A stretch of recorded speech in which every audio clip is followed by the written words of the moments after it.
Help கேட்க வேண்டிய இடத்துலலாம் கேட்கும்போது ஒரே ஒரே பர்சன நான் 2, 3 தடவ நான் கூப்பிட்டேன்னாக்கா, அப்போ அவங்களுக்குள்ள ஒரு ஐயோ! இது என்ன வம்பா போச்சு. ஓகே. அப்படி பேசுறாங்களா பின்னாடி? முன்னாடி பேசிட்டு இருந்தாங்க. இந்த முன்னாடி இல்ல. முதல்ல. இல்ல புரிஞ்சுச்சு, புரிஞ்சுச்சு. முன்னாடி வந்து பின்னாடி பேசினாங்க. பின்னாடி பேசுனாங்க. ஓகே. ஒரு ப ஆ ஆஃபீஸ்லலாம் இல்ல. ஜென்ரலா நான் சொல்றேன். முதல்ல. அது மட்டும் இல்ல. இப்போ எனக்கு நான் கூப்பிடாமலேயே எனக்கு ஹெல்ப் பண்ணுவாங்க. பண்ணிட்டு அதுக்கப்புறம் வந்து ஏதாவது ஒரு சர்க்கம்ஸ்டன்சஸ்ல வந்து அ உ உனக்கு போய் நான் செஞ்சேன் பாரு. சொல்லி காட்டுவாங்க. சொல்லி காமிச்சிருக்காங்க. உனக்கு போய் நான் சொன்னேன் பாரு. அதனாலேயே நான் யாரையுமே ஹெல்ப்புக்கு கூப்பிட மாட்டேன். முக்காவாசி நான் பார்த்துக்கிறேன் எனக்கு முடியும். நான் பார்த்துக்கிறேன். அந்த மாரிலாம் நெறையா ஃபேஸ் பண்ணிட்டு நான் வந்திருக்கேன் லைஃப்ல. அ உனக்கு வ ப ம அதாவது என்ன சாதாரண சின்ன சின்ன விஷயத்துக்கு ஏதாவது we are all human beings. சின்ன சின்ன விஷயத்துக்கு ஏதாவது ஆர்க்யூ அக்கம் பக்கத்துல இல்ல யாரோ யாரோ தெரிஞ்சவங்க அப்படின்னு ஆர்க்யூ வருதுன்னாக்க, அப்ப அந்த நேரத்துல அத வந்து பாயிண்ட் பண்ணுவாங்க. ஓகே. ஐயோ பாவம்ன்னு சொல்லி உனக்கு செஞ்சேன் பாரு. உன் குப்பைய எடுத்து போட்டேன் பாரு.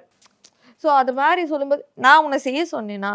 என்னைக்காவது ஒரு நாள் உன்ன வந்து உன்கிட்டக்க கேட்டேனா? ம். அப்படின்னு நான் கேட்பேன். அப்போ அப்ப எனக்கு எவ்ளோ கஷ்டமா இருக்கும். நான் கே கே அவங்களா வாண்டடா ஹெல்ப் பண்ணிட்டு வாண்டடா அதையும் சொல்லி வந்துட்டு காட்டுறது. ஆமா. அதனாலேயே நான் வந்து எல்லார்கிட்டயுமே கேட்கறதுக்கு ரொம்ப தயங்குவேன். ம். அது அது வந்து உண்மையிலேயே ஹெல்ப் பண்ணணும்னு நினைக்கிறவங்களுக்கு கூட அது வந்து கொஞ்சம் கஷ்டமா தான் இருக்கும். But this is the reason. ம். நம்ம நாளைக்கு நம்மள வந்து யாரும் தப்பா பேசிறக்கூடாது. என்ன நான் ரொம்ப பாதுகாப்பேன். ஏன்னா எனக்கு நம்ம ஏற்கனவே சொன்ன மாரி ஐ லவ் மை செல்ஃப். நமக்கு பிடிச்சவங்கள யாராவது ஏதாவது சொன்னா எவ்ளோ கோவம் வரும். ம். அதே மாரி தான் என்ன சொன்னா எனக்கு கோவம் வரும். என்ன நான் பத்திரமா பார்த்துப்பேன். என்ன ரியாக்ட் பண்ணுவீங்க இப்போ? அந்த மாரி ஏதாவது பண்ணா கோவத்துல என்ன திட்டிடுவீங்களா? இல்ல என்ன ரியாக்ட்? வார்த்தையே வராது. ஆ. அழுதுருவேன். இல்லன்னா அந்த இடத்த விட்டு போயிடுவேன். இல்ல என்ன கத்துறேன்னே தெரியாது. நான் பாட்டுக்கு கத்திட்டு அந்த இடத்த விட்டு போயிடுவேன். இல்ல அழுதுருவேன். வார்த்தை வராது. அத நெனச்சுட்டே இருப்பேன். ம். ரொம்ப கஷ்டமா இருக்கும் எனக்கு. ஐயோ! நம்மள சொல்லிட்டாங்களே, சொல்லிட்டாங்களே, சொல்லிட்டாங்களே அப்படின்னு. ஆனா நம்ம அழுகையும் வந்து ஒரு பேச்சு பொருள் ஆயிடும்ல. ஏன்னா எதுக்கு எடுத்தாலும் அழறா. ஆமா. அது வந்து நம்ம கேட்டுக்கிட்டே கேட்டு இருப்போம். அது விமனுக்கு யார் வந்து முன்னாடி அழமாட்டேன். தனியா அழுவேன். ம். தனியா உட்கார்ந்துட்டு அழுவேன். இதோ இப்பதான் 2 அடிமைகள் சிக்கியிருக்காங்களே. அவங்களுக்கு ஃபோன் பண்ணி புலம்பிறது. புலம்புவேன். ம். அ பொலம்பி பொலம்பி தீப்பேன். அப்போ ஒரு தடவ புலம்பல்லையே, "பேசாம எனக்கு யாரையாவது கல்யாணம் பண்ணி வச்சுருடி. நான் அவங்க கிட்ட ஆத்தா வேண்டாம்." ஏன்? எனக்கு ரொம்ப டிப்ரஷன்ல ஆ, சொன்னேன். ஆ, ஆ. நான் சொன்னேன். ஆ. "நான் அவங்க கிட்டக்க புலம்புறேன்" அப்படின்னு. "ஆத்தா வேண்டாம். சாகுற வரைக்கும் எங்க கிட்டக்கே நீ புலம்பிடு. நீ அங்க போயிட்டு உன் ஹஸ்பண்ட் பேரையே சொல்லிக்கிட்டு இருப்ப. அப்புறம் என்ன வந்து கத்துறதுக்கா?" ஓகே.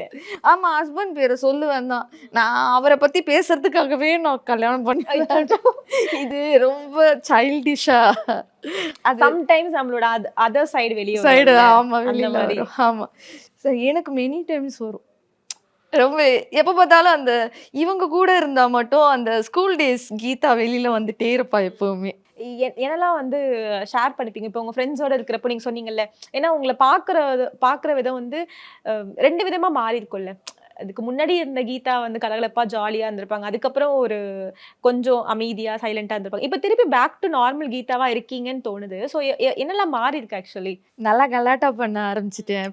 பழசு எப்படி இருந்தேனோ அந்த மாதிரி. டீ கடையில டீ குடிக்கிறது எனக்கு ரொம்ப பிடிக்கும். பசங்க என்ன செய்வாங்க, மத்ததெல்லாம் கிடையாது. இந்த டீ கடையில அரட்டை அடிக்க எங்களுக்குன்னு ஒரு காஃபி ஷாப், டீ கடை. டீ கடை, காஃபி ஷாப் 2மே வச்சிருக்கோம். ஸோ நெனச்சா அங்க போய் உட்காந்து சாப்பிடுறது, அரட்டை அடிக்கிறது, பேசிட்டே இருப்போம். ஏதேதோ விஷயம் பேசுவோம். அது அப்புறம் ரீல்ஸ் போடுறது. ஸோ இதெல்லாம் பண்ணுவேன்.